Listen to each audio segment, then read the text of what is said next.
அருமையான சகோதர சகோதரிகளே, ஒவ்வொரு நாளும் நீங்கள் கண்ணீரோடு கூட நீங்கள் வாழ்ந்து கொண்டிருக்கலாம்.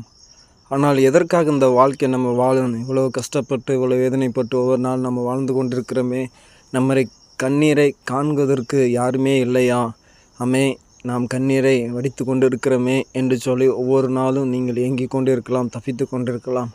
ஆனால் அந்த கண்ணீருக்கு அமேன் என்று சொல்கிறார். உன் கண்ணீரை துரத்தில் வைத்திருக்கிற ஆண்டவர் உன்னை பார்த்து கொண்டிருக்கிறார். அந்த தேவாதி தேவன் உனக்கு நிச்சயமாக என்ன செய்வார்னா உதவி செய்வார். ஏனென்று சொன்னால், உன் கண்ணீரை கண்டேன், உன் விண்ணப்பத்தை நான் கேட்டேன் என்று சொல்லி அந்த விண்ணப்பத்தை கேட்டு நமக்கு உதவி செய்ய மெய்யாக ஒரு ஆண்டவராக இயேசு கிறிஸ்து இருக்கிறார் என்று சொல்லி நீங்கள் மறந்து போய்விடாதீர்கள். நீங்கள் கண்ணீரை வெடித்து கொண்டிருக்கலாம், ஆனால் அது உங்களுக்கு களிப்பு உண்டாகும், உங்களுக்கு மகிழ்ச்சி உண்டாகும், உங்களுக்கு சந்தோஷம் உண்டாகும். அப்படிப்பட்ட தேவைகளை கர்த்தர் உங்களுக்கு